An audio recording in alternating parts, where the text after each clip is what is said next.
चलिए बाबू, good evening सब लोगों को। वही हम सोचे कि भैया ये क्वेश्चन तो हम देख रखे हैं और पता चला कि 12 नंबर ही स्लाइड लगी हुई थी। देखिए बाबू, ये क्वेश्चन जो है ना एकदम बेहतरीन क्वेश्चन है। ये आपके एग्जामिनेशन में पूछे गए हैं और ये आपके एग्जामिनेशन को सुशोभित करने वाले प्रश्न हैं। तो ध्यान से देखो, ये कहता कुछ व्यक्ति एक फुटबॉल के मैदान में खेल रहे होते हैं। तो बात ऐसी है कि कुछ व्यक्ति हैं, वो व्यक्तियों की संख्या कितनी है भैया मुझे नहीं मालूम है, लेकिन वो व्यक्ति क्या कर रहे हैं, तो फुटबॉल के मैदान में खेल रहे हैं। तो बेशक सी बात है, फुटबॉल ही खेल रहे होंगे। अब कहता है केवल 2 विद्यार्थियों ने लाल रंग की टी शर्ट पहनी है। अब देख लो क्या कहता है, मैदान पर कुल कितने खिलाड़ी खेल रहे हैं। तो 2 व्यक्ति ऐसे थे जिन्होंने क्या पहन रखी थी, तो रेड रंग की टी शर्ट पहन रखी थी। फिर कहता है ठीक 3 विद्यार्थियों ने पीले रंग की, यानी 3 विद्यार्थियों ने जो है ना वो येलो यानी पीले रंग की टी शर्ट पहन रखी थी। लाल रंग की टी शर्ट पहना हुआ एक व्यक्ति केसरिया रंग की टी शर्ट पहने हुए एकमात्र व्यक्ति को गेंद देता है, यानी एक व्यक्ति ऐसा है जिसके पास सैफरन रंग है। आगे चलते हैं। सफेद रंग की टी शर्ट पहने हुए व्यक्ति ने केसरिया रंग की टी शर्ट पहने हुए व्यक्ति से गेंद छीन ली, यानी एक व्यक्ति के पास व्हाइट रंग की ड्रेस भी है। और फिर गेंद को हरे रंग की टी शर्ट पहने हुए खिलाड़ी के पास कर दी, यानी एक ग्रीन रंग भी है। आगे कहता है कोई अन्य व्यक्ति इस मैदान में नहीं खेल रहे थे, यानी कुल मिलाकर 3 2 5, 5 2 7 और 7 1 8, यानी टोटल मैदान में 8 लोग ही खेल रहे थे। तो आंसर हमारा ऑप्शन नंबर सी जाएगा, जो सबसे बेस्ट और सबसे परफेक्ट आंसर बन पाएगा। आगे चलें, नेक्स्ट क्वेश्चंस को देखोगे।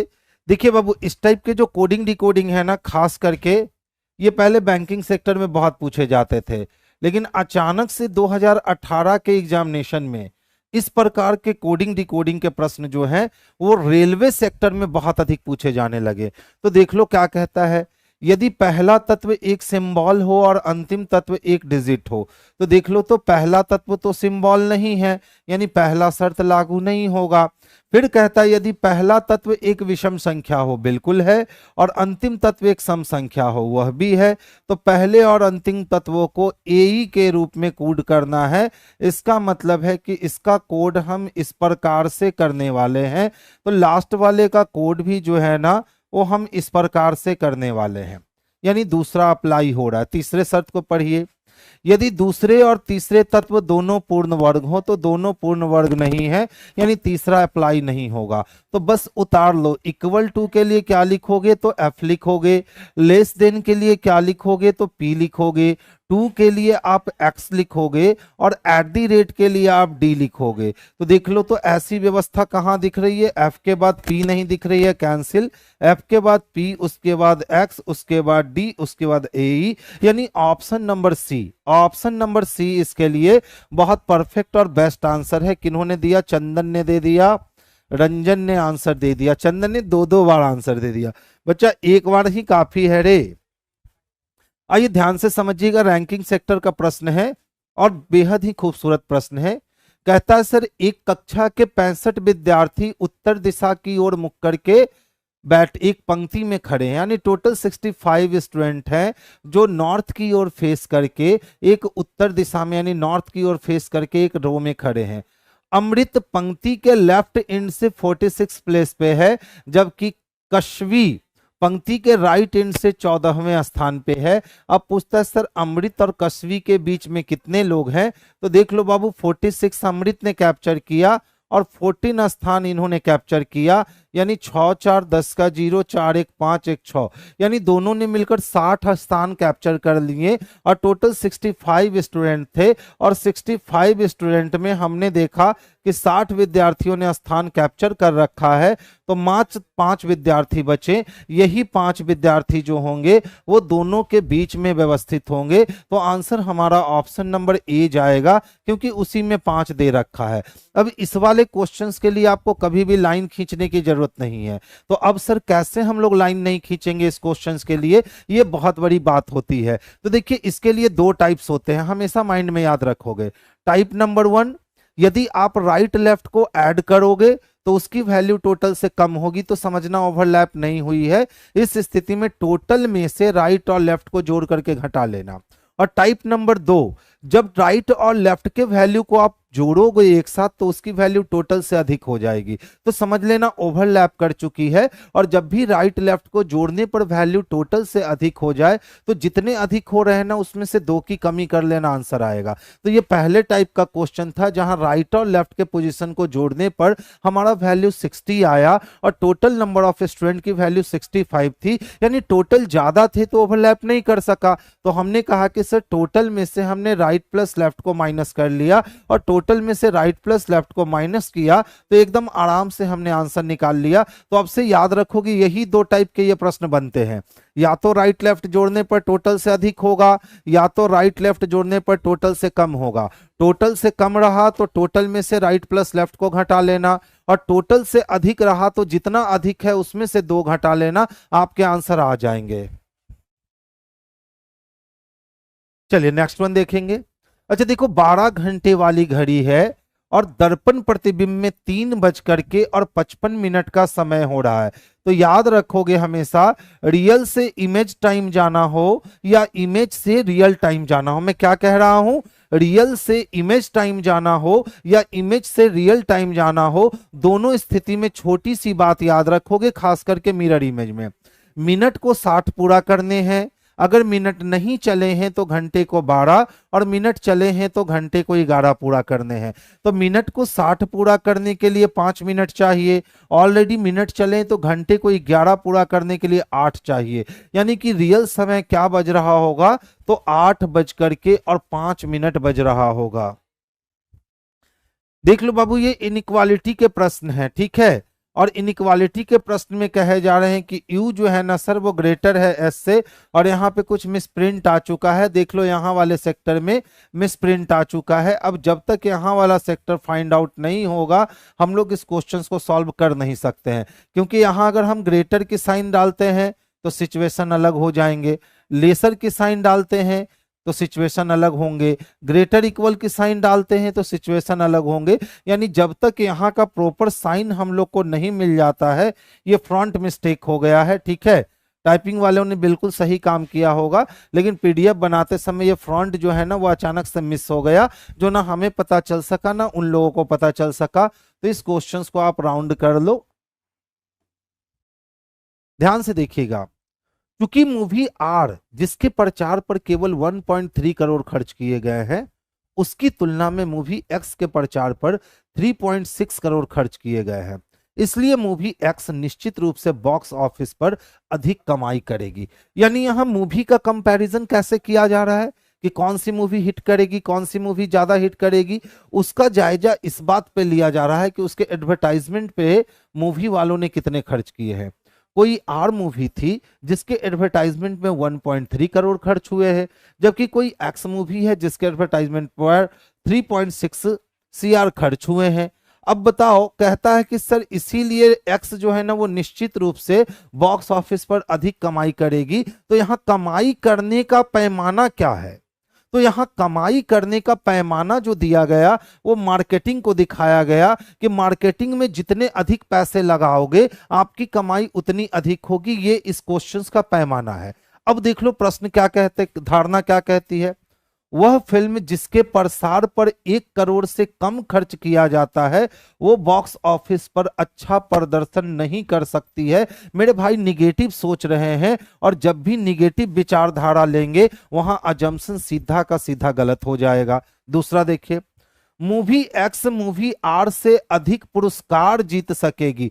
यहां बॉक्स ऑफिस पे कमाई करने की बात हो रही है और यहां अजम्पशन हम पुरस्कार जीतने की कर रहे हैं, तो 2 नंबर भी गलत हो गया। यानी ना तो 1 अनुसरण किया जा सकता है और ना तो 2 अनुसरण किया जा सकता है, ठीक है। ऑप्शन नंबर कितना, सी। हाँ, अगर यही धारणा के जगह हम क्या कहते, कंक्लूजन निकालते, यानी कि हम धारणा के जगह निष्कर्ष निकालने को जाते, धारणा की जगह क्या निकालने को जाते, निष्कर्ष निकालने को जाते, तो हमारा एक नंबर जो है ना ये सही हो जाता और 2 नंबर हमारा गलत हो जाता। लेकिन कब एक नंबर सही होता, जब इसी क्वेश्चंस के लिए हम लोग कंक्लूजन निकालने जाते, तब हमारा एक नंबर सही हो जाता, क्योंकि स्टेटमेंट दिखा रहा है कि जिसके प्रचार पे अधिक खर्च होगा वह ज्यादा कमाई करेगा और जिसके एडवर्टाइजमेंट पे कम खर्च होगा वो कम कमाई करेगी। और यहाँ मूवी एक्स ने इतनी कमाई करवा दी, क्यों, प्रचार के दम पे।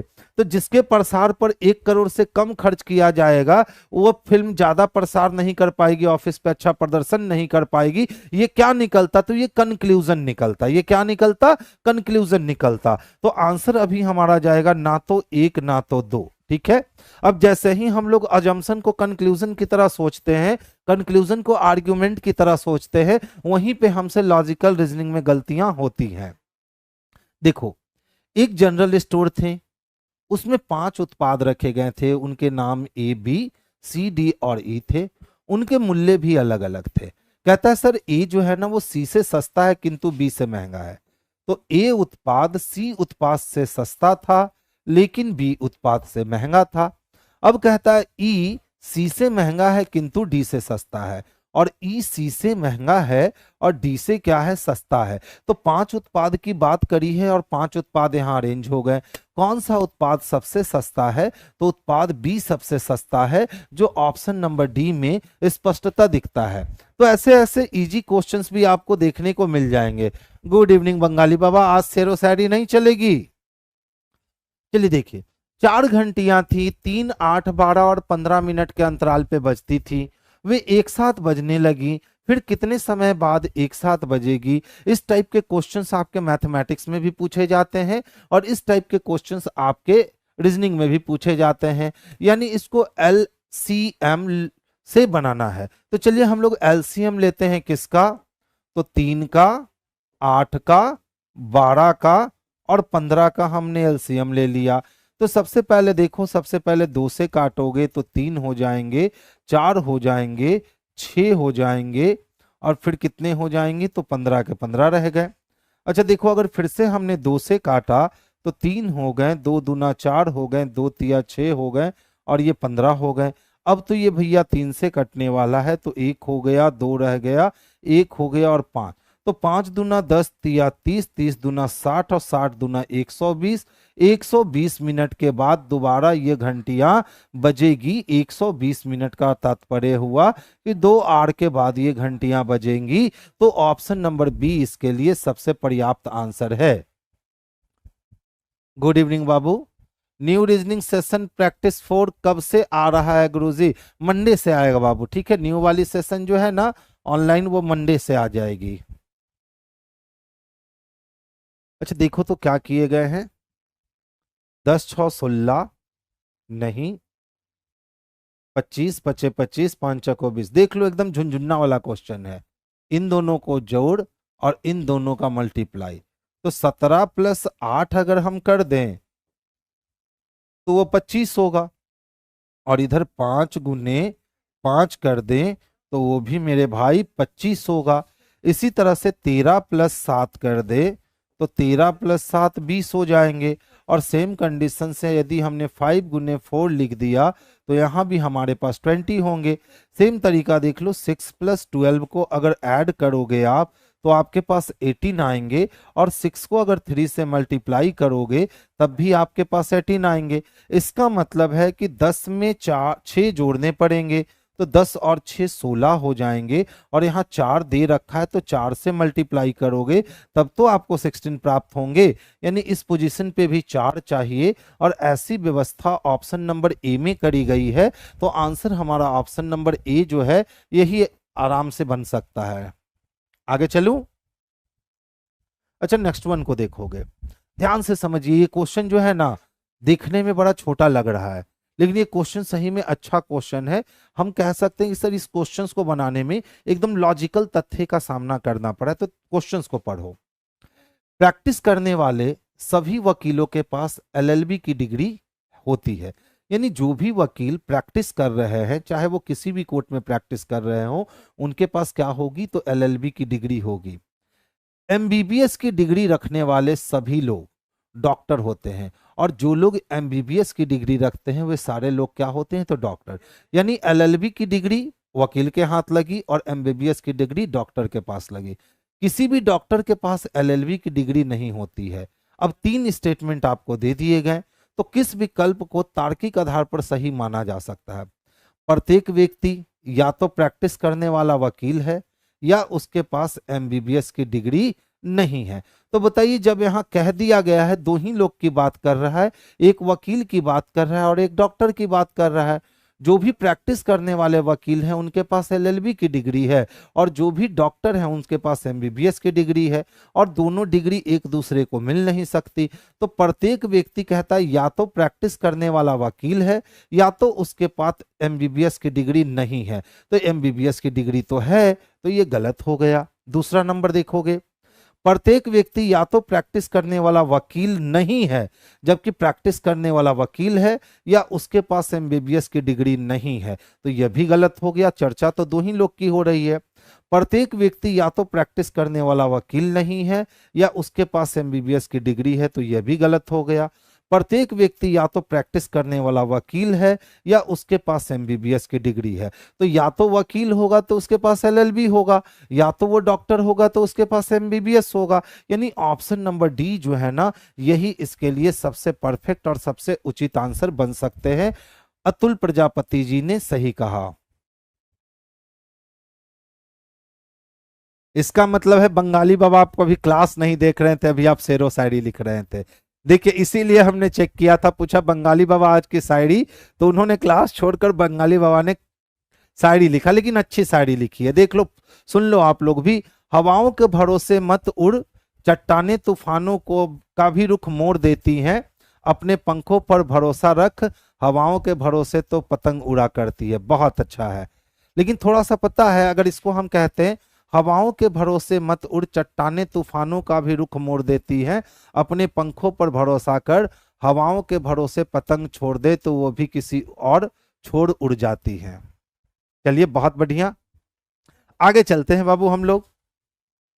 नेक्स्ट वन देखोगे, देखिए भैया, रीजनिंग की नई फाउंडेशन दिया हूं 27 जुलाई से। मैं बार बार कह रहा हूं, ये सुबह 9 बजे से 10 बजे किसान कोल्ड स्टोरेज में आ रही है। तो जो भी आपके मित्र बंधु हैं, जो भी आपके छोटे कलीग हैं, जो भी आपके छोटे आए हैं, जो अभी पटना नए नए, और वो इंस्टीट्यूट की तलाश कर रहे हैं कि किस इंस्टीट्यूट जाया जाए, तो आप आंख बंद करके प्लेटफॉर्म में भेज सकते हैं हम इस सर के पास रीजनिंग पढ़ने को। अच्छा देखो बाबू, कितने वेन डायग्राम है रे, तो 3 वेन डायग्राम है, जिसमें इंग्लिश भी शामिल है, हिंदी भी शामिल है और गणित भी शामिल है।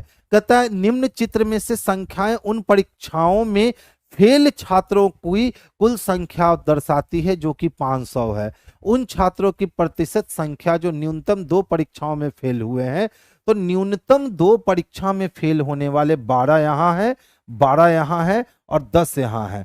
तो 12 12 24 और 24 और 10 कितने हो गए, तो 34 विद्यार्थी कुल है जो परीक्षा में क्या हुए हैं, तो फेल हुए हैं। अब सवाल उठता है कि सर 34 कितना है 500 का? ठीक है, 34 कितना है 500 का? 34 कितना है 500 का? ऊपर 100 रखेंगे कि नीचे 100 रखेंगे? 500 का 34 कितना परसेंट होगा? तो 500 का 10% तो 50 हो जाएगा, 1% 5 हो जाएगा, 5 छक 30 हो गए, यानी कि 6.8। चलो इतना कैलकुलेशन नहीं करते हैं, डायरेक्ट हम लोग करते हैं 6.8। ठीक है, ऑप्शन नंबर ए। चलो लो भाई, आप ले लो हमसे 30 सेकंड, लेकिन आप जो है ना, इस क्वेश्चंस को हमें सॉल्व करके दिखाओ कि इसके आंसर 0, 125, 100, 144 में से कौन से आंसर हैं जो पर्याप्त रूप से जा सकते हैं। उसने यातों की बात करी थी बच्चा, उसने कही थी कि जितने भी लोग हैं ना, उसमें से या तो लोग एलएलबी की या तो लोग प्रैक्टिस कर रहे हैं या तो लोग डॉक्टर एमबीबीएस की डिग्री रखे हैं। तो जितने लोग वहाँ ये वकील थे वो लोग क्या कर रहे होंगे, प्रैक्टिस कर रहे होंगे, क्योंकि उनके पास एलएलबी की डिग्री थी। और जितने लोग आपके पास डॉक्टर थे उनके पास एमबीबीएस की डिग्री थी। तो अगर या नहीं लगी होती ना बच्चा तो सही नहीं होता, वो गलत हो जाता, लेकिन वहां या लगे थे। देखिए आंसर आने शुरू हो गए 100। बहुत बढ़िया। देख बाबू क्या किया ना कि 5 में से 5 को माइनस किया जी तो 0 हो गए, और 0 का स्क्वायर चढ़ा लिया तो फिर से 0 हो गए। इसी तरह से 11 में से 3 को माइनस कर दिए गए तो 8 बच गए, और 8 का स्क्वायर करने पर हमें पता चला सर 64 मिल गए। इसी तरह से अगर मैं 12 में से 2 को माइनस करता हूं तो मुझे 10 मिल जाएंगे, और 10 का स्क्वायर करने पर मेरे भाई 100 हो जाएगा, जो ऑप्शन नंबर सी में स्पष्टता देखने को मिल रहा है। तो आंसर हम लोग ऑप्शन नंबर सी को करेंगे। इसमें लो 20 सेकंड। अगर 20 सेकंड में आपने काउंट कर लिया तो सही है, आपकी ट्रायंगल काउंटिंग अच्छी है। ठीक है, 20 सेकंड ऑनली। जल्दी से इसको तोड़ दो, इसमें कितने ट्रायंगल हैं। ट्रायंगल में याद क्या रखना है, किसको पहले काउंट करना है किसको बाद में काउंट करना है, ये इल्म होना चाहिए। किसको ग्रुप में काउंट करे और किसको टुकड़े टुकड़े में काउंट करे, ये आना चाहिए। अगर हमने ये सीख लिया तो हम लोग ट्रायंगल काउंटिंग को इजीली हैंडल कर सकते हैं। देखिए आंसर क्या आ रहे हैं, 16 ट्रायंगल, शायद 22। देखिए बंगाली बाबा ने सबसे पहले कहा कि सर जी शायद 22 होंगे, शायद नहीं रे बच्चा। सोमेन कुमार जी ने कहा सर आंसर इसके तो सी होने चाहिए, यानी इसमें मात्र 16 ही ट्रायंगल होने चाहिए। देखो बाबू ट्रायंगल काउंट करना जो है ना एकदम झुनझुना बजाने की तरह आसान होता है। देख लो अगर इस वाले फिगर की बात करोगे तो ये एक ट्रायंगल कितने टुकड़े में बटा है जी, तो 1 2 3 4 में बटे, तो 4 3 7 2 9 9 1 10 ट्रायंगल यहाँ से मिल गए। अच्छा अगर हम यहाँ से बात करें तो यहाँ से कितने ट्रायंगल मिलने वाले हैं, तो यहाँ से 3 मिलने वाले हैं सर। तो यहां से 10 और 3 13 हो गए। 13 के बाद देख लो ये वाले ट्रायंगल की बात करें तो ये 14 नंबर का हो जाएगा, और इस पूरे की बात करें तो ये 15 नंबर के हो जाएंगे। इसी तरह से यहाँ इस ट्रायंगल की बात करें तो ये 16 नंबर का हो गया, और इस पूरे को अगर हम मिला देंगे तो ये 17 नंबर के ट्रायंगल हो गए। 17 के बाद आगे हम चलते हैं। देख लो यहां से लोगे तो आपको 3 ट्रायंगल मिलेंगे क्या, बोलो मिल जाएंगे ना। तो 17 के बाद 17 और 3 20 हो गए। 20 के बाद देखो आपने अभी तक इस वाले को काउंट नहीं कर रखा है, तो यहां से ये बड़ी वाली ट्रायंगल को पकड़ोगे तो ये एक ट्रायंगल हुआ यानी कि 21 नंबर के, और एक यहां से ये बड़ी वाली ट्रायंगल पकड़ोगे तो ये 22 नंबर के, यानी सही में इसमें कितने ट्रायंगल है, तो सही में इसमें टोटल 22 ट्रायंगल है, यानी ऑप्शन नंबर डी। ठीक है आगे चलूं। ध्यान से समझिएगा, अभी तक तो इस टाइप के क्वेश्चंस को आपने ब्लड रिलेशन में देखा होगा कि हैश के पहले आ गए तो मम्मी, एट द रेट के पहले आ गए तो पापा, लेकिन इस क्वेश्चंस को अब क्या करने लगा है कि डायरेक्शन में देने लगा है। ठीक है, अब इसको लोग कह रहे हैं कि सर ये कोडेड डायरेक्शन है। क्या कहने लगे हैं सर, कोडेड डायरेक्शन है। और जिस तरह से ब्लड रिलेशन बनाना इजी होता है ना, उसी तरह से इसको भी बनाना इजी होता है। ध्यान से समझिएगा कि मैं इस क्वेश्चंस को कैसे ऐसे ही ध्वस्त करता हूं। तो देखिए क्या है हमारे पास, तो P%Q और प्लस R और माइनस S है, यही है ना। अब पूछी जा रही है प्रश्न में कि एस क्यू के प्रति किस दिशा में है, यानी कि क्यू के रिस्पेक्ट में एस किस दिशा में है। तो अगर आप मेरे रिस्पेक्ट में पूरब में हो तो मैं आपके रिस्पेक्ट में पश्चिम में रहूंगा, यानी जस्ट अपोजिट। तो देखो करना क्या है, ध्यान से समझोगे। अगर ये हम अपने आप को खुद मान लेते हैं केंद्र बिंदु, तो सबसे पहले आर से मिलने के लिए हमें माइनस का सामना करना पड़ेगा, और माइनस का सामना जैसे ही करेंगे तो देखिए माइनस क्या कहता है कि ए बी के पश्चिम में है, यानी आर मुझसे कहां है, तो पश्चिम में है। ठीक है, अब चूंकि डिस्टेंस नहीं दे रखा है तो अपने मन से सब में 10-10 किलोमीटर की दूरी मान लो, यानी जहां एस खड़ा है उसके पश्चिम में आर 10 किलोमीटर पे है। अब प्लस किसको डिनोट करता है, तो प्लस का मतलब उत्तर है, यानी पश्चिम से उत्तर जब जाएंगे तो एस से नॉर्थ वेस्ट हो चुका होगा क्यू, एस से नॉर्थ वेस्ट हो चुका होगा क्यू, और परसेंटेज का मतलब है पूरब में। और फिर यहां से जब पूरब में आएंगे तो ये नॉर्थ वाली बात तो खत्म हो गई। इसका मतलब पी एस के उत्तर में है तो एस पी के कहाँ होने वाला है, तो दक्षिण में होने वाला है। देख लो तो अगर मैं हूं तो ये मेरे पश्चिम में गया, और पश्चिम के बाद उत्तर में तो उत्तर पश्चिम, और यहां से प्लस का मतलब है, परसेंटेज का मतलब है पूरब में। तो जैसे ही अब मैं पूरब में आऊंगा तो उत्तर से पूरब आऊंगा तो डायरेक्ट सामने खड़ा हो जाऊंगा जी। देख लो तो P परसेंटेज Q का मतलब क्या है कि A B के पूरब में है, यानी P जो है ना बच्चा ये Q के पूरब में है। ठीक है, आंसर उत्तर आने चाहिए। आंसर क्या मांगा है, एस क्यू के प्रति कहाँ है। अच्छा, एस क्यू के प्रति पूछा तो मैं पी के पास क्यों गया, क्यू एस के प्रति कहाँ थे, उत्तर पश्चिम में। तो ये भाई साहब कहाँ हो जाएंगे, तो दक्षिण पूरब में। ऑप्शन नंबर बी यही तो बन गया था। हम लोग पी तक पहुंच गए थे इसीलिए आंसर दक्षिण आ जा रहा था। ठीक है, अब देखो क्यू से पी पकड़ लिया। अब क्यू प्लस आर का मतलब क्या है कि क्यू जो है ना सर ये आर के उत्तर में है। अब देख लो आर माइनस एस का मतलब क्या है कि सर आर जो है ना वो एस के पश्चिम में है। पूछे गए हैं एस क्यू के प्रति किस डायरेक्शन में है, तो एस जो है वो क्यू के प्रति ना तो दक्षिण में ना तो पूरब में, यानी कहाँ है, तो साउथ ईस्ट में है। अब बताओ इतना खेला करने की जरूरत कहाँ रही, हम लोग तो इस क्वेश्चंस को यहीं से कवर कर सकते हैं। हम हो गए, मेरे पश्चिम में आर हो गया और आर के उत्तर में क्यू गया, यानी क्यू तक पहुंचने के लिए हमें उत्तर पश्चिम में जाना होगा। तो एस से क्यू जब उत्तर पश्चिम में है तो क्यू से एस दक्षिण पूरब में है। तो हम डायरेक्ट आंसर साउथ ईस्ट लगा सकते हैं। हम डायरेक्ट आंसर क्या लगा सकते हैं, साउथ ईस्ट लगा सकते हैं। इतना काम इतना वर्क करने की जरूरत नहीं है। देखो ये क्वेश्चन अच्छे थे और आसान भी थे। ऑलरेडी 3 एरो से मिलकर बना ट्रायंगल, यहाँ 4 एरो दिए गए हैं और यहाँ 3 ही लाइन सेगमेंट है, कैंसिल। यहाँ 4 लाइन सेगमेंट दिए गए हैं तो इससे आपके वर्ग बनने चाहिए थे, यहाँ ट्रायंगल बन रहे हैं, कैंसिल। यहाँ आपके 3 लाइन सेगमेंट दिए गए हैं तो 3 लाइन सेगमेंट से तो ट्रायंगल बनना था, यहाँ आपके वर्ग बन रहे हैं, कैंसिल। यहाँ आपके पास 5 लाइन सेगमेंट है और पेंटागन दे दिया गया है, यानी ऑप्शन नंबर डी जो है ना ये मूल रूप से बिल्कुल सही जवाब होगा। तो आंसर हम लोग ऑप्शन नंबर डी को करेंगे जो सबसे बेस्ट और सबसे परफेक्ट आंसर बनने वाला है। नेक्स्ट क्वेश्चंस को मूव कर रहे हैं, ध्यान से देखिएगा।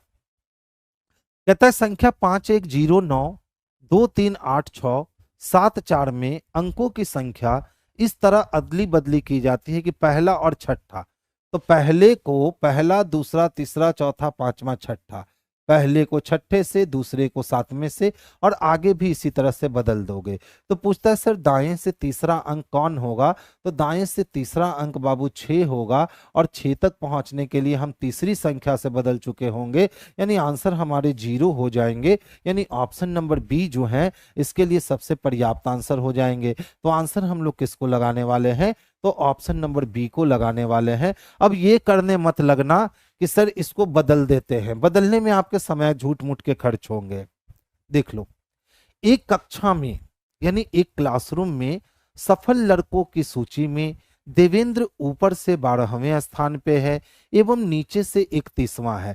तो ऊपर और नीचे से स्थान जब पता चल चुका है तो टोटल विद्यार्थी भी पते चल चुके हैं। 31 और 10 41 और 1 42 हो गया, यानी टोटल नंबर ऑफ स्टूडेंट कितने हैं, 42 हैं जो सफल हुए हैं।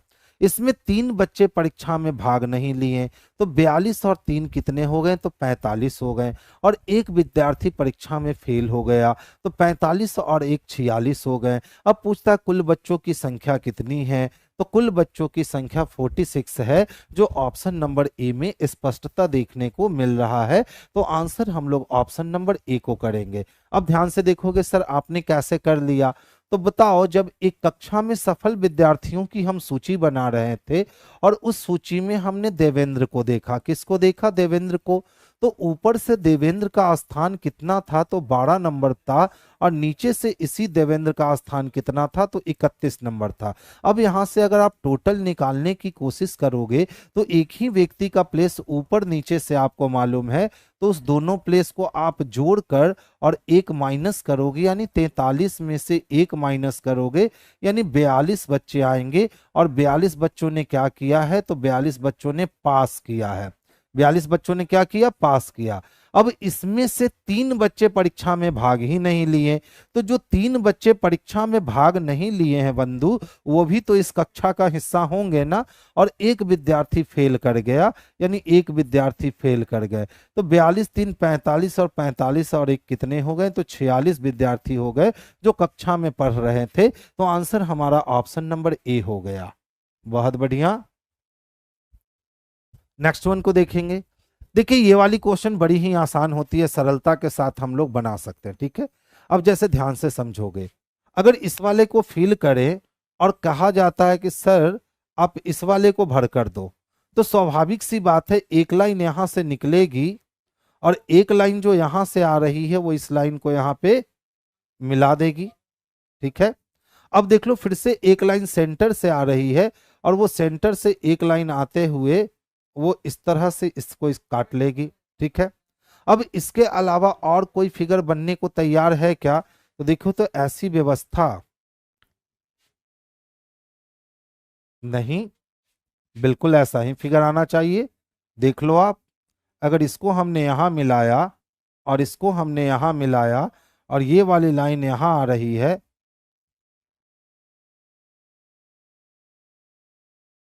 दिख रहा है क्या, यानी बिल्कुल इसी तरह की फिगर बननी चाहिए। इसका मतलब है कि यहाँ एक लाइन और मिस करी गई है, यहाँ पे एक लाइन होनी चाहिए थी जो क्वेश्चंस वाले हिस्से में मिस करी गई है। अगर क्वेश्चंस वाले हिस्से में हम एक लाइन और यहाँ पे ऐड करते हैं, एक लाइन और यहाँ ऐड करते हैं, तब ये वाला हिस्सा जा करके आगे जुटेगा और इसमें आएगा। तो हम लोग यहाँ से काटेंगे इसको, तब ये आकृति मेरी ऐसी बननी चाहिए, ठीक है, जो कि ऑप्शन नंबर ए में ही दिख रही है। तो देखिए इस लाइन के मिस होने के कारण ये लाइन मिस है, यहाँ ये लाइन क्या है, मिस हो चुका है, जिसके कारण आपके क्वेश्चन जो है ना वो अच्छे से नहीं दिख रहे थे। तो आंसर हमारे पास क्या आएगा, तो ए आएगा कि डी आएगा, नहीं बाबू डी आएगा। आंसर क्या आएगा, डी आएगा। ये वाली फिगर बन जाएगी, देख लो किस में बन रही है, तो ऑप्शन नंबर डी में बन रही है। तो वो एक लाइन मिस है, आप उसको मेंशन कर लोगे, ठीक है। नेक्स्ट वन देखोगे।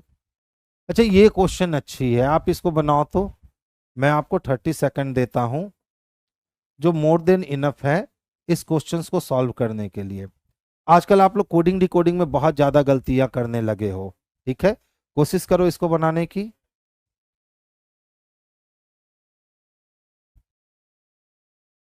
जल्दी से, 30 सेकंड इस क्वेश्चन को सॉल्व करने के लिए है ना एकदम पर्याप्त है, कुछ भी नहीं किए गए हैं प्रश्न में, बहुत इजी कॉन्सेप्ट है।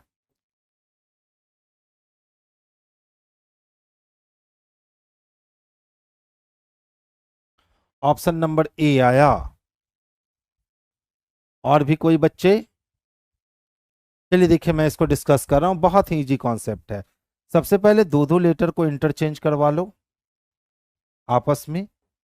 अच्छा बताओ, एक में अगर 3 जोड़ोगे तो 4 होंगे और 4 के लिए डी, और 13 में 3 जोड़ोगे तो 16, यानी कितने प्लस किए गए, 3। इसी तरह से देख लो 20 में अगर फिर से 3 प्लस करोगे तो 23 यानी डब्ल्यू आएगा, और 19 में अगर 3 जोड़ोगे तो 22 हो जाएंगे, उसके लिए 22 लिख दे रखा है, फिर से प्लस 3 कर दिए गए। तो 18 में अगर आप 3 प्लस करोगे तो 18 3 21 होंगे, 21 के लिए यू आया, और 5 में 3 ऐड करोगे तो 8 आएगा। सेम किसके साथ करना है, साकेत के साथ करना है।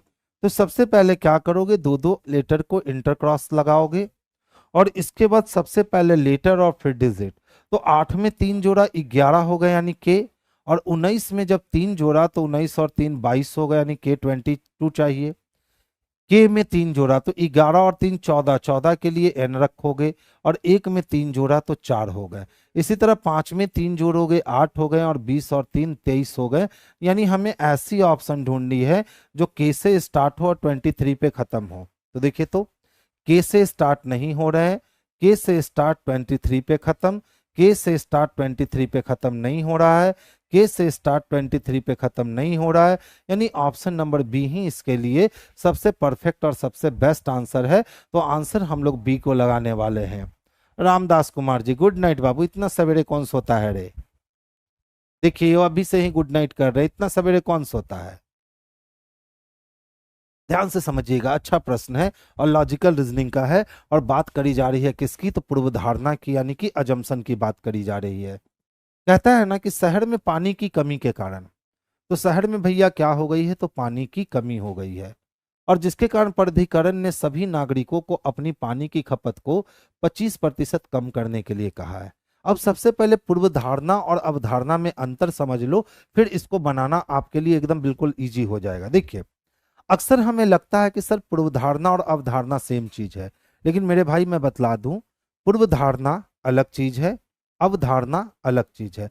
अब बोलोगे सर पूर्व धारणा और अवधारणा में अंतर क्या है, तो देख लो पूर्व धारणा क्या है, तो अजम्पशन ऑफ पास्ट को पूर्व धारणा कहते हैं और अजम्पशन ऑफ प्रेजेंट इंडेफिनिट को अवधारणा कहते हैं। अब इसको सॉल्व कैसे किया जाए, तो समझ लो, एकदम टेक्निकल नहीं, एकदम घरेलू भाषा में समझा दे रहा हूं, आप खुद समझने लगोगे कि अवधारणा कब है और पूर्व धारणा कब है। ठीक है, मान लो कि अभी देख लो, अभी ये रिलायंस वाला मैटर बहुत गरमाया हुआ है, आप लोग भी न्यूज से रूबरू हो गए, तो रिलायंस वाला मैटर आपने देखा होगा कि बहुत गड़बड़ा गया है। शादी का खर्च कहा जा रहा है कि उन्होंने टैरिफ प्लान बढ़ाकर निकाला, तो अचानक से जो टैरिफ प्लान में वृद्धि हुई, तो उसके जो मैनेजिंग डायरेक्टर हैं या जो इस सेक्टर में काम करता है कि कब कितनी टैरिफ रखनी चाहिए, उसने टैरिफ प्लान बढ़ाने से पहले बहुत कुछ सोच विचार किया होगा। उसके बाद उसने कहा कि कल से आपकी टैरिफ प्लान की रेट जो है वो बढ़ जाएगी। तो टैरिफ प्लान की रेट बढ़ाने से पहले उस मुलाजिम ने जो भी कुछ सोचा, जो भी कुछ अज्यूम किया, वो अजम्पशन ऑफ पास्ट कहलाया, यानी कि पूर्व धारणा कहलाया। जब टैरिफ प्लान बाहर निकल के आई, इस पे लोगों ने अपनी अपनी राय प्रस्तुत की कि भैया मुकेश अंबानी जी ने अपने शादी का खर्चा, बेटे की शादी का खर्चा हम लोग से निकलवा लिया टैरिफ प्लान की मदद से। वो पहले आए थे फ्री में देने, अब तानाशाह बन गए हैं, तो अब हम लोग अज्यूम करना शुरू कर दिए, तो ये अवधारणा हुआ। यानी मैं सिंपल कह लूं कि स्टेटमेंट देने के पहले स्टेटमेंट देने वाले ने जो भी कुछ अजम्पशन लिया है वो पूर्व धारणा है, और स्टेटमेंट आने के बाद स्टेटमेंट पढ़ने वाले ने स्टेटमेंट पढ़ने के बाद जो अज्यूम किया वही क्या है, अवधारणा है। तो पूर्व धारणा और अवधारणा दो अलग अलग चीजें हो गई। क्या है Abhishek Kumar ji, reasoning daily test में क्वेश्चन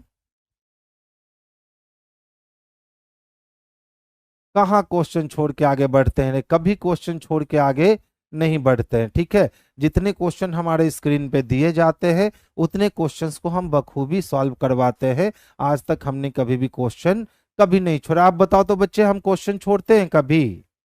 जो क्वेश्चन यहाँ तक कि छूट भी जाते हैं ना, तब भी आप जब दोबारा पूछते हो तो मैं उसको रिपीट कर देता हूँ बाहर से सीट मंगवा के। ठीक है, तो आप ध्यान से देखिएगा अभिषेक, क्वेश्चंस कोई भी नहीं छोड़ी जाती है। जितना हमारे पास स्लाइड में यहाँ क्वेश्चन होते हैं वो टेस्ट में आपके आएंगे ही आएंगे। ठीक है, आगे चले तो चलिए देखिए, आई होप आप लोग अजम्पशन ऑफ पास्ट और अजम्पशन ऑफ प्रेजेंट इंडेफिनिट किस चिड़िया का नाम है ये आपने समझ लिया होगा। चलिए अब देखिए ध्यान से क्या है। कहता है शहर में पानी की कमी के कारण प्राधिकरण ने सभी नागरिकों को अपनी पानी की खपत 25% कम करने के लिए कहा है। अब इसने अवधारणा लेने को नहीं कहा है, इसने पूर्व धारणा लेने को कहा है। तो अजम्पशन ऑफ पास्ट क्या होता है, पूर्व धारणा का मतलब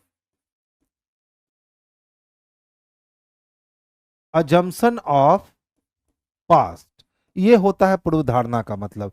यानी कि जिस बंदे ने ये स्टेटमेंट दिया, जिस बंदे ने ये स्टेटमेंट दिया कि सर आप पानी की खपत 25% कम कर दो क्योंकि पानी की कमी हो रही है, उसने क्या सोच करके ये कहा होगा, उसने क्या सोच करके ये कहा होगा, बस यही हम लोगों को सोचना है। तो अधिकांश नागरिक अपनी पानी की खपत कम कर सकते हैं। अगर मैं ये स्टेटमेंट दे रहा हूं कि सर आप 25% पानी की कमी कर लो, पानी की कमी है, मैंने ये स्टेटमेंट दिया, तो मेरे स्टेटमेंट देने से आप पानी की खपत कम कर दोगे, ये तो मैं पहले ही सोच रखा होगा ना। अगर मैं सोचा होता कि मेरे कहने पे भी आप पानी की खपत कम नहीं करोगे, तो मैं ये स्टेटमेंट आपको देता ही नहीं। यानी ऑप्शन नंबर ए सही है, उसने पहले ही ये सोच लिया होगा स्टेटमेंट देने से पहले कि मेरे कहने पर अधिकांश नागरिक जो हैं वो अपने पानी की खपत को कम कर लेंगे। अच्छा, दूसरा देखो, कई कार्यकर्ता प्राधिकरण द्वारा दी गई इस सलाह का विरोध कर सकते हैं। दूसरा गलत हो गया, क्योंकि अगर विरोध कर सकते हैं तो विरोध कैसे करेंगे? अगर विरोध करेंगे इसका मतलब वो नगर निगम के विरुद्ध में जाएंगे, और लॉजिकल रीजनिंग में मैं हमेशा समझाता हूं, कार्यपालिका के विरुद्ध, न्यायपालिका के विरुद्ध, राजतंत्र के विरुद्ध, लोकतंत्र के विरोधाभासी कभी भी नहीं होना होता है। तो अगर हम इसके इस फैसले का, नगर प्राधिकरण के इस फैसले का विरोध करेंगे, इसका मतलब हम नगर पालिका के विरोध में जाएंगे, और नगर पालिका के विरोध में जाने का तात्पर्य है कि हम सरकार के विरोध में जाएंगे। तो इसी कारण दूसरा नंबर क्वेश्चन गलत हो गया। यानी केवल एक पूर्वधारणा अंतर्निहित है और दो पूर्वधारणा अंतर्निहित है। तो यहाँ आंसर किसको लगाओगे? तो आंसर बी नंबर को लगाओगे। किसी ने आंसर सी दिया है और किसी ने आंसर डी दिया है, जबकि बी नंबर किसी ने नहीं दिया है। रोशन कुमार जी, हाँ बाबू, ऑनलाइन टेस्ट हमारी रीजनिंग ऐप पर होती है, उसकी टाइमिंग शाम में 5 से 6 है। चौथा सेशन जो है वो आपकी मंडे से रिस्टार्ट हो जाएगी। अभी तीसरा सेशन जो है वो पूरी तरह से समाप्त हो चुकी है, चौथा सेशन मंडे से है ना बच्चा, ये रिस्टार्ट हो जाएगी। आगे चलूं क्या? चलिए नेक्स्ट क्वेश्चन की ओर मूव करते हैं। अब देखो भैया, यकीन बैच टीआरई 4.0 के लिए अभी तक टीआरई 1, टीआरई 2, टीआरई 3 में यहाँ रिजल्ट प्लेटफॉर्म से बहुत आने वाले हैं।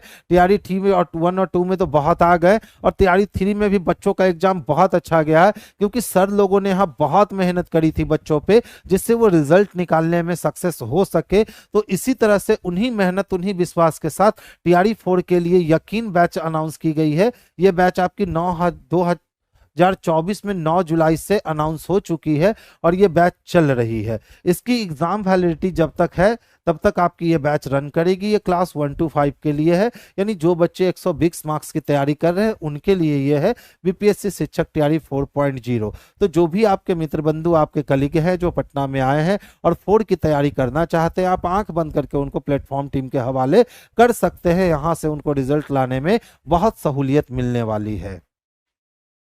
नेक्स्ट क्वेश्चन की ओर चलते हैं। देख लो भैया, अच्छा क्वेश्चन है। 3 जनवरी 2018 को बुधवार था, तो निम्नलिखित में से कौन फिर 3 जनवरी को बुधवार होगा? तो देखिए, हमेशा याद रखोगे, रेपिटेशन जो होते हैं, रेपिटेशन ऑफ कैलेंडर, वो 3 तरीके के होते हैं। तो रेपिटेशन ऑफ कैलेंडर कितने तरीके के? 3 तरीके के। सारे लोग नहीं बताएंगे ये बातें, अच्छे से सुन लेना। एक रिपीटेशन कैलेंडर का 1 साल के अंदर होता है, जब महीनों के दिन समान हो जाते हैं, ठीक है। दूसरा रिपीटेशन ये है जो पार्टिकुलर एक डेट का रिपीटेशन किसी और वर्ष में खोज रहा है। और तीसरा रिपीटेशन वो होता है जब इसमें पूरे कैलेंडर का रिपीटेशन होता है। जैसे अगर यही हम कहते 2018 का कैलेंडर पुनः कब प्रयोग में लाया जाएगा, तो ये टाइप 3 हो जाता है। तो रिपीटेशन कितने टाइप के होते हैं? तो रिपीटेशन 3 टाइप के होते हैं। पहला, एक ही वर्ष के अंदर महीनों के दिन रिपीट करते हैं। दूसरा, पार्टिकुलर कोई डेट रिपीट करता है, जैसा कि 21 नंबर क्वेश्चन में आपको दिख रहा है। और तीसरा, ईयर रिपीट करते हैं, यानी पूरा का पूरा होल कैलेंडर रिपीट करेगा। तो देखिए, इस वाले का रूल है ना कि 4 साल में 5 शेष दिन जमा होते हैं। तो बताओ, अगर मैं 3 जनवरी और 2018 को हूं, जिस दिन को कह रहा है कि भैया वेडनेसडे है, तो प्रत्येक 4 साल में 5 शेष दिन मिलेंगे, और जब इन शेष दिनों की संख्या 7 या 7 के गुणज पर आएगी तो सेम डे को सेम डेट रिपीट कर जाएंगे। तो सबसे पहले हमने इसमें 4 साल जोड़ दिए, तो हम कहां पहुंच गए? तो 3 जनवरी और 2022 को पहुंच गए, और चूंकि 4 साल जंप किया है तो 5 शेष दिन मुझे मिलेंगे। अब 22 से जब मैं 3 जनवरी और 2023 तक जाऊंगा, तो इसमें 1 दिन का अंतर आएगा, यानी अब 6 दिन हो गए। और फिर जब मैं 3 जनवरी और 2024 को जाऊंगा, तो 2024 तो लीप ईयर है, लेकिन मैं 3 जनवरी को ही रुक गया हूं, तो 29 फरवरी का इफेक्ट नहीं पड़ेगा, यानी यहाँ एक दिन के ही अंतर आएंगे और 5 और 2 7 दिन पूरे हो जाएंगे। और जब भी 7 या 7 का गुणज पूरा हो जाए तो वो सेम डे को सेम डेट रिपीट हो जाते हैं, यानी 2024 में जो है ना ये फिर से 3 जनवरी 2018 को बुधवार आएगा। अब बहुत सारे बच्चे क्या करते हैं ना कि इस वाले क्वेश्चंस पे ये वाली ट्रिक लगा देते हैं कि सर 2018 में 11 साल जोड़ दो तो 8 1 9 1 2 और 2029 हो गया, और जो ये जोड़ दोगे ना वो गलत हो जाओगे, जो ये जोड़ दोगे वो गलत हो जाओगे, क्योंकि ये तब कर सकते हो, क्यों कि ये तब कर सकते हो जब होल कैलेंडर का रिपीटेशन मांगता। अगर पूछता कि सर 2018 का कैलेंडर कब रिपीट करेगा, तब हम कहते कि सर 2018 लीप ईयर +2 है, 11 साल जोड़ देने पर 2029 आएंगे, यानी 2029 में रिपीट करेगा। लेकिन ये कब होता, जब वो कहता 2018 का कैलेंडर पुनः कब रिपीट होगा। लेकिन यहाँ प्रश्न क्या पूछी जा रही है, 3 जनवरी 2018 को बुधवार था, तो पुनः 3 जनवरी 2018 कब 2000 में आएगा आपका ये कौन सा दिन, तो बुधवार का दिन। तो आई होप आप तीनों रिपीटेशन को अच्छे से समझ चुके हो। नेक्स्ट क्वेश्चंस की ओर मूव करते हैं और 22 नंबर क्वेश्चन देखते हैं। अचानक से देखिए 18 वाले एग्जामिनेशन में इस टाइप के क्वेश्चन आकर के बच्चों को चौंका दिया। ठीक है, पहले दूसरे एग्जाम में तो इस टाइप का जो क्वेश्चन आया ना ये बच्चों को क्या किया, तो चौंका दिया। अब बात हुई कि सर चौंकाया क्यों, तो नॉन वर्बल में पहले ये पढ़ाई नहीं होती थी, इसको कहते हैं पिक्टोरियल नॉन वर्बल। ठीक है, यानी पिक्चर दिखा करके आपसे कंक्लूजन निकलवा ले रहा है कि इसका कंक्लूजन आप क्या दे सकते हो। पहले ये एग्जामिनेशन में नहीं पूछे जाते थे, लेकिन 18 में 2018 में ऐसे पिक्टोरियल क्वेश्चंस पूछे जाने लगे। तो देखो तो एकदम सिंपल सी बात है, हमारे पास सेब दिया गया और जूस दिखा दिया गया, तो सेब का संबंध जूस से है, तो ऊन का संबंध क्या लियोपॉर्ड से हम ऊन निकालते हैं, तो नहीं सर। हाथी से ऊन निकालते हैं, तो नहीं सर। स्नेल से ऊन निकालते हैं, तो नहीं सर। तो ऊन किससे निकालते हैं, तो भेड़ से निकालते हैं। यानी जिस प्रकार एप्पल से जूस निकलता है उसी प्रकार भेड़ से सेब निकलेगा। तो पिक्टोरियल नॉन वर्बल कह सकते हैं, या इसको पिक्टोरियल एनालॉगी भी कह सकते हैं, जबकि आज तक पिक्टोरियल एनालॉगी कभी नहीं दिए गए थे। एनालॉगी 3 टाइप से दिए जाते थे, word based analogy, letter based analogy, digit based analogy. लेकिन इस टाइप के क्वेश्चन आपके 2018 में करीब 5-6 सेशन में, यानी 5-6 एग्जामों में पूछे गए हैं।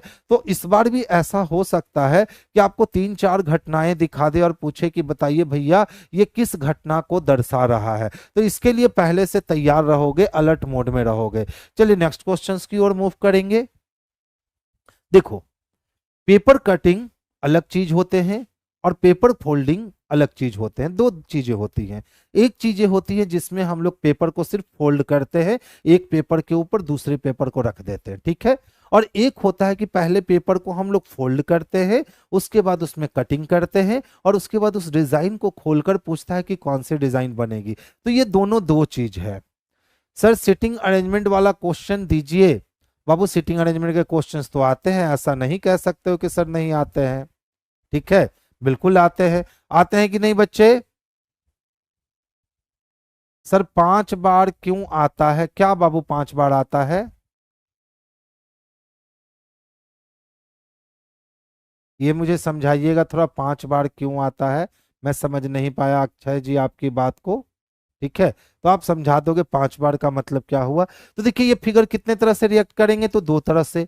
पहला क्या होगा, तो सर पेपर को फोल्ड करना है, बस इतना ही काम करना है। और दूसरा क्या होगा, सर पेपर को फोल्ड करके काटना है और उसके बाद वो खुलेगा तो कैसा डिजाइन दिखेगा वो बताना है। यानी एक होता है पेपर फोल्डिंग और एक होता है पेपर फोल्डिंग एंड कटिंग। आज भी है तो, अच्छा आज भी है ना। तो चलिए देखिए ये है ना, कहता है एक पारदर्शी सीट दी गई है जिस पर पैटर्न बने हुए हैं। ये जहां से दिख रहा है ना, यहां से इस पेपर को मोड़ना है। तो या तो आप पेपर को लेफ्ट में फोल्ड करोगे या तो आप पेपर को राइट में फोल्ड करोगे। अच्छा बताओ, अगर लेफ्ट में पेपर को हम फोल्ड करने पहुंच जाए तो ये पेपर मुझे ऐसा दिखेगा क्या? दिखेगा ना। और अगर पेपर को हम राइट में फोल्ड करते हैं तब भी ये पेपर मुझे कुछ इस तरह से दिखने लगेगा। बोलो दिखेगा। तो पहले ऑप्शंस को एक बार देख लेना कि ऑप्शंस किधर दिख रहे हैं। तो ऑप्शंस भैया कहाँ दिख रहे हैं, तो अंदर की ओर दिख रहे हैं, यानी लेफ्ट की ओर दिख रहे हैं, तो ये वाले कॉन्सेप्ट तो बाहर चले गए।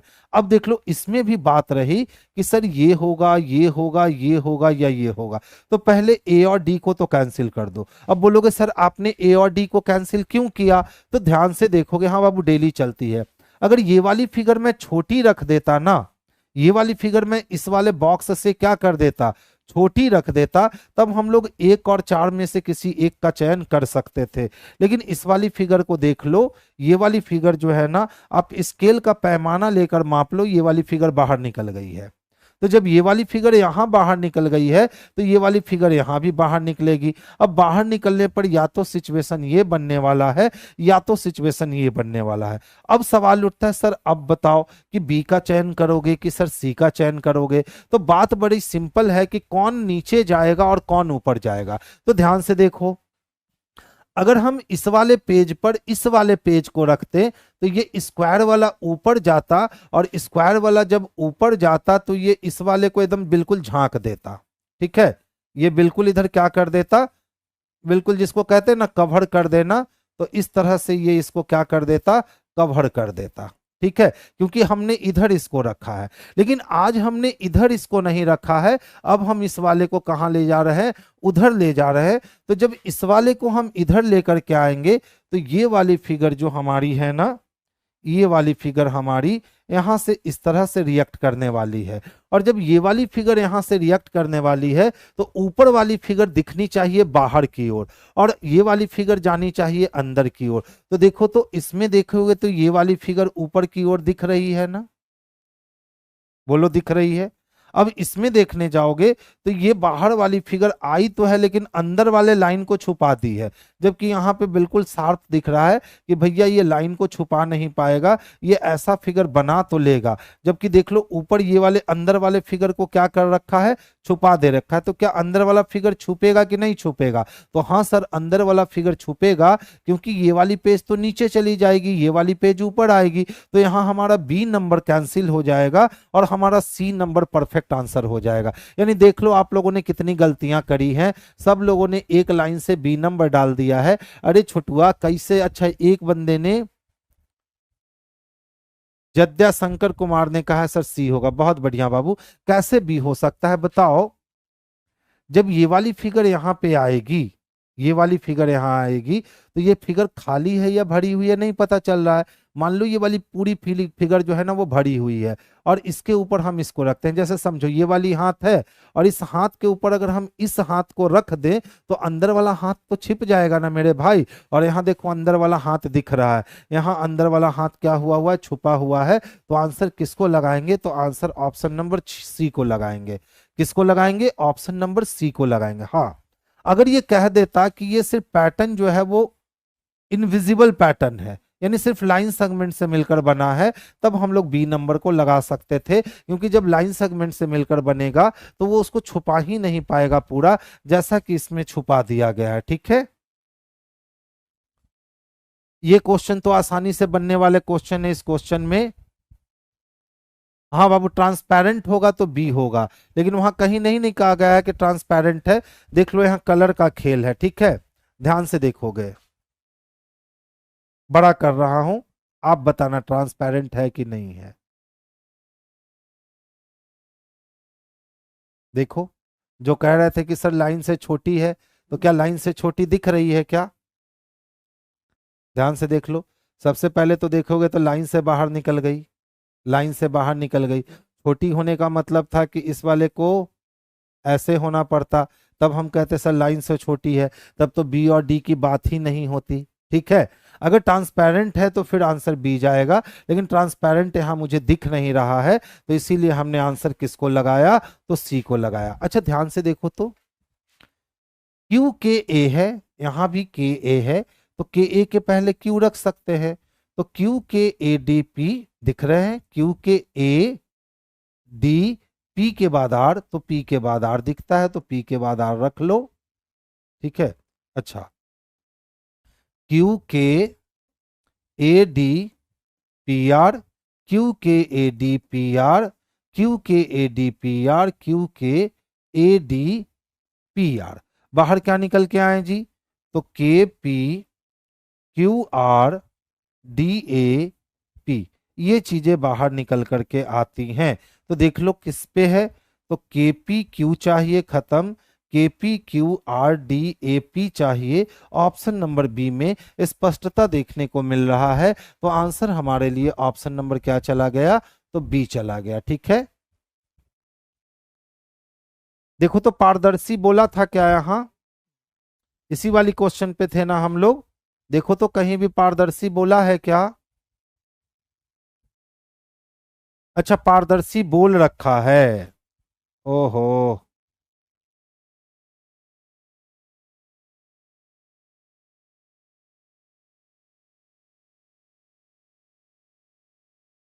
इसको ऊपर कर दिए थे इसीलिए नहीं दिखा ना।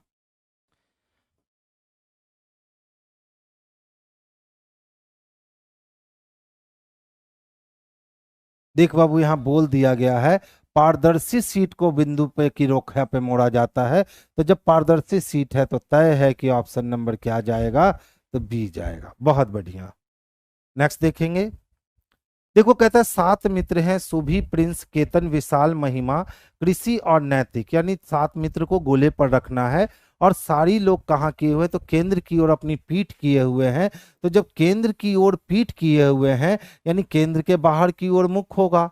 जब केंद्र की ओर पीठ किए हुए हैं, यानी केंद्र के बाहर की ओर क्या होगा मेरे भाई, तो मुख होगा। और जब केंद्र के बाहर की ओर मुख होगा तो राइट बोले तो क्लॉकवाइज घूमेंगे, और लेफ्ट बोले तो एंटी क्लॉकवाइज घूमेंगे, यही होता है। अब देख लो क्या हुआ, सुभी प्रिंस के दाईं ओर ठीक बगल में बैठी है, तो जहां भी प्रिंस बैठेगा उसके ठीक दाईं ओर कौन बैठेगी, तो सुभी बैठेगी। सुभी को बैठा लिया हमने। आगे चलो क्या कहता है, नैतिक और कृष्ण विशाल के बाईं या दाईं ओर बगल में नहीं बैठे हैं, छोड़ दो लाइन को। विशाल प्रिंस के बाईं ओर तीसरा है, तो प्रिंस के बाईं ओर पहला, दूसरा और तीसरा, यहां जगह किसके लिए है, तो ये जगह विशाल के लिए है, ये जगह किसके लिए, विशाल के लिए। आगे चलते हैं।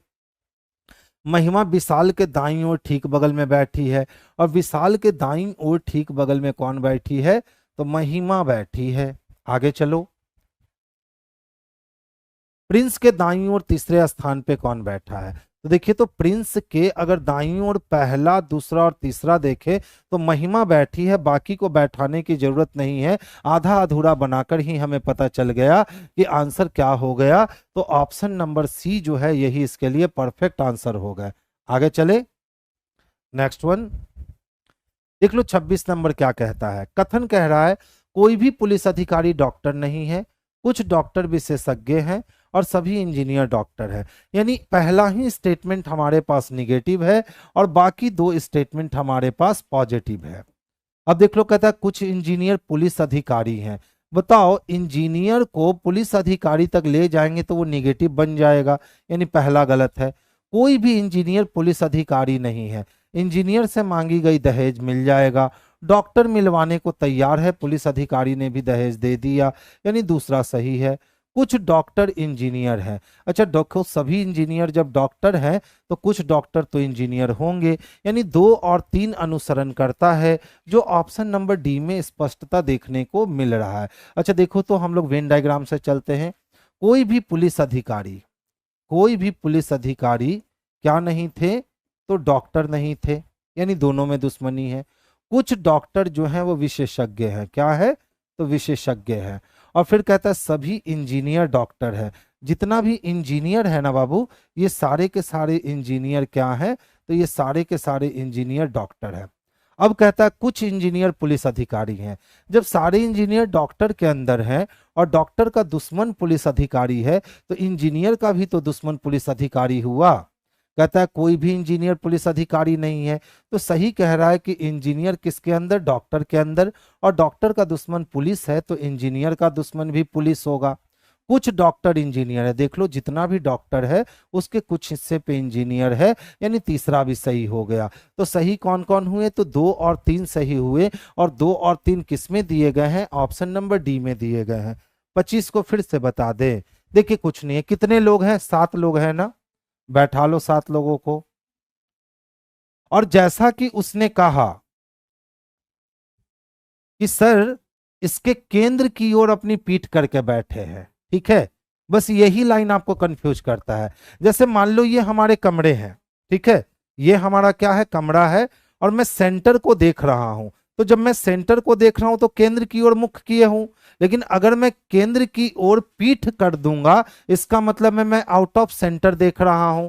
जब केंद्र की ओर पीठ कर दूंगा, इसका मतलब है कि मैं आउट ऑफ सेंटर देख रहा हूं। तो आउट ऑफ सेंटर जब मैं देखने लगा, इसका मतलब है अब मेरा राइट जो है वो क्लॉकवाइज घूमने लगेगा, और मेरा लेफ्ट जो है वो एंटी क्लॉकवाइज घूमने लगेगा। अब देख लो पहला डाटा क्या कहता है।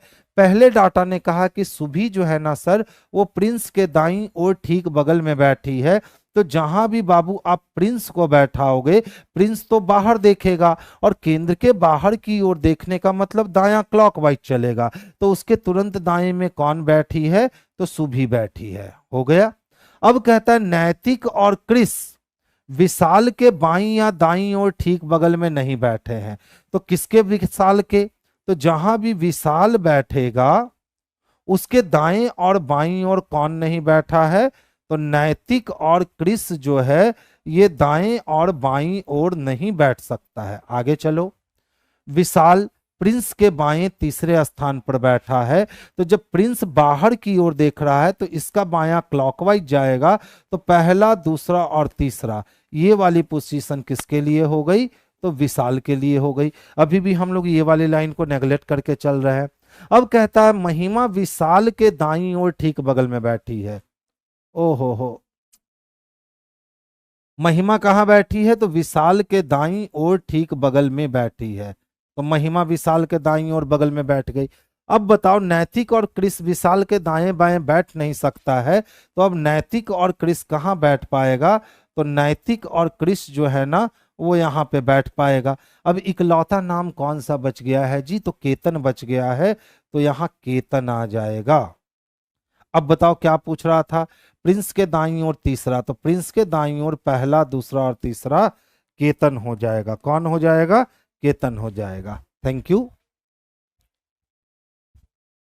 यहाँ पे एक ही में लगाए थे ना कि बाहर की ओर है, और यहाँ पे जाकर विशाल को भूल गए कि बाहर की ओर जाना है, तो विशाल को यहाँ अंदर सोच करके दाया कर दिए थे। क्योंकि 99% सीटिंग कैसे बनती है कि सर अंदर की ओर है, सर अंदर की ओर है, ठीक है।